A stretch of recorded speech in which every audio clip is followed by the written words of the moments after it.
Jean-Marie Le Pen, bonsoir. Il l'assure, il soutient sa fille à 100%. Mais quand Jean-Marie Le Pen parle, c'est pour citer l'écrivain Collabo Brasilia, qui a proposé à Mélenchon le débat de Marine Le Pen, lui a refusé. D'ailleurs, Patrick Cohen, justement, à vous de vous expliquer avec votre invité, messieurs. Marine Le Pen tenait meeting à Marseille samedi devant plus de 3500 partisans. Vous y étiez, on vous a même vu prendre des photos, Jean-Marie Le Pen. Certes. Marine Le Pen était l'invitée de TF1 hier soir avec Laurence Ferrari. Belle audience, 4 800 000 téléspectateurs, c'est un bon signe?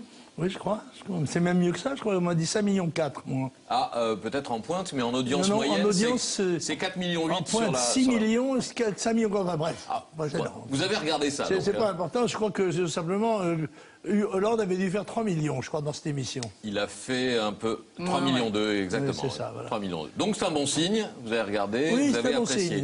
C'est une bonne pouliche, elle court bien. Pouliche. Aux courses, c'est une pouliche, non? Oui. On va dire que c'est un cheval. C'est votre fille, hein, Jean-Marie Le Pen? Oui. Bien sûr. Elle va apprécier Pouliche. Alors c'était une émission importante. Il y a deux choses qui ont marqué. La première, ce sont les propos de Marine Le Pen sur un éventuel déremboursement de l'avortement. On regarde et vous nous dites après. Si j'ai un choix budgétaire à faire entre ne pas rembourser l'IVG, qui est un acte qui peut être évité, et être obligé de dérembourser des actes qui ne peuvent pas être évités, et qui permettent à des Français qui souffrent de se soigner, qui permettent à des personnes âgées de se soigner, eh bien, si j'ai ce choix à faire, j'assumerai le choix, même s'il faut dérembourser un acte qui, lui, peut être en amont évité. Alors, ce sont des propos qui ont provoqué beaucoup de réactions aujourd'hui parmi le reste de la classe politique, défenseurs de la loi Veil et de l'IVG. Est-ce qu'à vos yeux, ça... Non, ça ne fait pas partie de la loi Veil, ça c'est bien postérieur, le remboursement. Le remboursement a suivi de quelques années la loi Veil.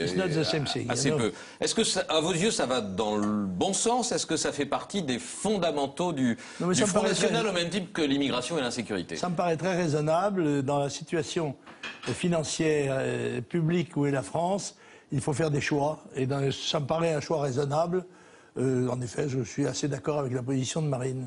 Est-ce qu'elle a un peu trop parlé d'économie au détriment de ce que je disais, des fondamentaux, dans la première partie de sa campagne? Non, je ne crois pas du tout. Je crois que c'était le débat. Le débat était la crise.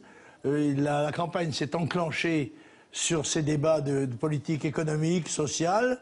Et Marine Le Pen a prouvé dans ce domaine qu'elle était tout à fait à la hauteur de ses adversaires, et même un peu au-dessus, je crois. Pourtant, hier soir sur TF1, on l'a vu à plusieurs reprises sur la défensive face aux Français qui étaient rassemblés. Notamment, elle a eu du mal à convaincre cette chef d'entreprise, vous l'avez vu, qui importe et qui exporte, de la nécessité d'une sortie de l'euro ou des bienfaits d'une sortie de l'euro.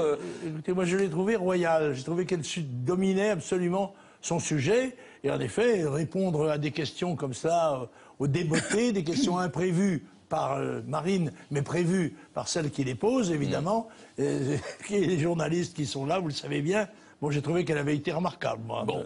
Mais la sortie de l'euro, c'est une idée de la candidate elle-même, parce que vous, en 2007, à la présidentielle, vous n'avez pas fait campagne pour la sortie de l'euro. Non, mais nous étions dans une situation économique tout à fait différente. Je vous signale que nous avons combattu l'euro dès sa naissance. Oui.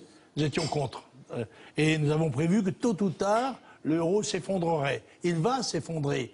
Mais pour cela, pour l'empêcher de s'effondrer, on bourre la caisse, on fait marcher la planche à billets plein pot. Là, on vient de prêter 1 000 milliards aux banques. Faites pas la planche à billets, bien sûr. Hein.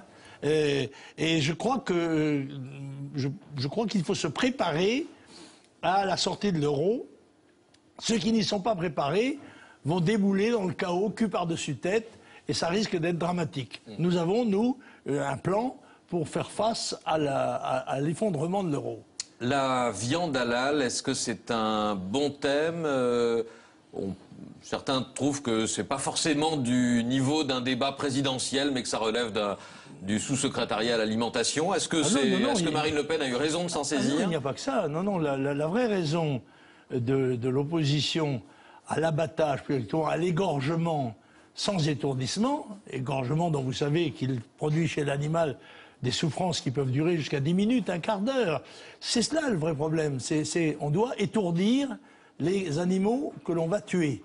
Or, tout à fait exceptionnellement, Et contrairement à la laïcité, on a fait une exception pour 2 communautés qui sont autorisées, elles, à ne pas suivre la loi nationale. La loi nationale, c'est qu'on doit étourdir les animaux avant de les tuer. Or, pour la communauté israélite et la communauté musulmane, il y a eu exception. Et je trouve que ça, c'est contraire à la laïcité. Après tout, s'il y a nécessité pour ces communautés de respecter des lois religieuses particulières, il faut qu'ils aient leurs propres abattoirs. Il est anormal que d'autres consommateurs soient obligés de consommer de la viande qui, d'une part, aura été tuée dans des conditions qui ne correspondent pas à la loi ni à notre conception esthétique, et d'autre part qui ont payé de surcroît l'impôt religieux à l'une ou l'autre des communautés. Donc c'est pour la souffrance des animaux ou pour... Principalement oui. Principalement oui, mais il y a aussi une raison. Il y a aussi une raison d'islamisation de la France. Non, mais aussi les hygiénistes affirment que cette méthode d'abattage comporte des risques de pollution de la viande abattue, et cela, c'est quelque chose qui touche la santé publique, oui. Alors quand François Fillon dit que les religions juives et musulmanes devraient réfléchir à leurs pratiques ancestrales concernant cet abattage, il a raison? C'est l'opinion de M. Fillon. Moi, je demande simplement l'application de la loi de la République, c'est tout.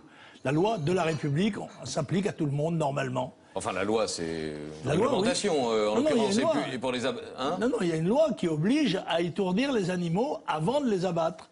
Or, cette loi est violée, semble-t-il, de façon délibérée dans un certain nombre de cas. Bon, et donc c'est un sujet important qui méritait... Aussi, c'est un sujet important. La dignité des animaux, la souffrance des animaux, c'est quelque chose d'important. Et puis il y a une deuxième chose qui a marqué hier soir dans l'émission de TF1, c'est l'échange assez vif qu'il y a eu entre Marine Le Pen, vous l'avez vu, et le journaliste Michel Field, à propos notamment de l'utilisation que vous avez faite de Robert Brasillac. Est-ce que ce sont vos goûts littéraires et purement littéraires qui vous ont poussé à citer Brasillac? C'est extraordinaire. C'est extraordinaire. On reproche à Marine Le Pen que son père ait cité un petit poème de Robert Brasillac, journaliste comme vous, de 35 ans, fusillé à la Libération. Bon. Qui était collabo, hein, quand même. Oui, collabo, oui, il y a 67 ans. Il y a 67 ans. Moi, j'étais résistant, alors ça ne me gêne pas, moi. Mon père est mort pour la France. Moi, je peux parler. Il y a un certain nombre de gens dont les parents étaient couchés sous leur lit dans ce moment-là qui n'ont pas la parole. Voilà, moi, je peux parler. Par conséquent, je peux citer un poème, oui, en effet. Je ne confonds pas d'abord n'importe comment la personnalité et l'œuvre. J'ai vu que monsieur le président de la République avait comme livre de chevet un livre de Céline. Eh bien, si Céline avait été là en 1945, il aurait été fusillé. Oui, il était réfugié à Sigmaringen. Oui. Brasillac, ce sont vos goûts littéraires qui vous ont... Non, il n'était pas à Sigmaringen, il était au Danemark. D'un château. Oui, et ensuite, oui, et après il est... Ouais, bon. Bref, Brasillac, ce sont vos goûts littéraires, Jean-Marie Le Pen? Il a fait très beau poème, très beau poème, il a fait une très grande œuvre, vous savez, c'est un romancier remarquable, il n'y a pas de doute, c'est sûr, oui. D'ailleurs, je vous signale que pratiquement tous les écrivains de cette époque, de quelque couleur politique qu'ils soient, y compris Camus, y compris Mauriac, avaient demandé sa grâce. Dans la contribution que vous apportez à cette campagne, il y a une forme quand même de contre-pied systématique à l'égard de votre fille. Ah bon? Elle ne veut plus parler et polémiquer sur l'occupation, elle l'a souvent dit. Elle veut dédiaboliser le Front National. Vous citez Brasillac. Elle ne veut pas débattre avec Mélenchon. Vous remplacez. Elle a aimé le film Intouchable. Vous l'avez détesté. Pas pour la remplacer, mais je suis un homme politique. N'est-ce pas? Et comme M. Mélenchon préfère s'en prendre aux femmes, c'est évident. Ça lui paraît plus facile à lui, qui a pourtant été pendant 40 ans un sénateur bedonnant et silencieux, qui a été conseiller général 10 fois, dont on n'avait jamais entendu parler, et qui maintenant, qu'il a derrière lui le Parti communiste, qui n'ose pas dire son nom, ayant récolté, je crois, 1,7% aux dernières élections présidentielles, le Parti communiste se camoufle derrière M. Mélenchon. Mais ça, Marine Le Pen qui aurait pu lui dire en face. Une force exceptionnelle. Mais... Marine Le Pen avait l'occasion de lui dire en face. Marine Le Pen a une attitude... Elle est la candidate, elle fait ce qu'elle veut. Elle n'a pas voulu répondre à M. Mélenchon, qu'il avait insulté, systématiquement d'ailleurs. Pas dans cette émission-là, mais à longueur de journée. Bon, moi je dis, moi j'ai pas peur d'être insulté par M. Mélenchon. Dans ce domaine-là, j'ai de quoi lui répondre. Par conséquent, je suis prêt à le rencontrer. Il refuse, ça ne m'étonne pas. Autre point, justement, que soulevait Patrick Cohen, Jean-Marie Le Pen, c'est l'amour que vous connaissez pour les Français, pour le film Intouchable. Omar Sy repart avec un César. Vous avez toujours les mêmes propos sur ce Mais je film? me fous de ce que pensent les Français. Je m'en suis foutu quand ils ont aimé les ch'tis, que j'ai pas aimé du tout. Bon, j'ai trouvé un film assez médiocre, avec des ficelles très grosses, usées jusqu'à la corde, si j'ose dire. Bon, et de l'autre côté, je n'ai pas dit que je n'aimais pas ce film, je ne l'ai pas vu. Simplement, à un moment donné, on m'a dit, est-ce que cette image, Monsieur Le Pen, de cet immigré, enfin de ce personnage et de cet handicapé, vous dit quelque chose? Je dis, je souhaite que ça ne représente pas notre pays.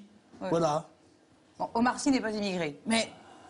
Oui, mais en général, ce que je dis, des choses assez sensées quand même. Bon, et votre fille, elle, a dit... Même si elles sont discutables. Dimanche qu'elle avait aimé ce film et qu'elle avait trouvé que Omar Sy méritait son César de meilleur acteur. Marine Le Pen n'est pas moi. C'est pas vous. Je suis une autre personne que Marine Le Pen. Bien sûr, je suis un homme, j'ai 40 ans de plus qu'elle, etc. Je ne suis pas candidat à la présidence de la République. Et l'expérience de 5 campagnes présidentielles. Je ne l'ai été que 5 fois. Pardon? Et l'expérience de 5 campagnes présidentielles, plus que ça, 7. J'en ai fait 7, dont 5 comme candidat. Double faute, hein? Non, 5 comme candidat. Ouais. Merci Merci Jean-Marie Le Pen. Vous voyez. Je m'y trompe à la fin. Merci messieurs. Dans un instant, Philippe Lelouch, Vanessa Demouy et Lionel Richie. Tout de suite, on parle télé avec Emmanuel Maubert.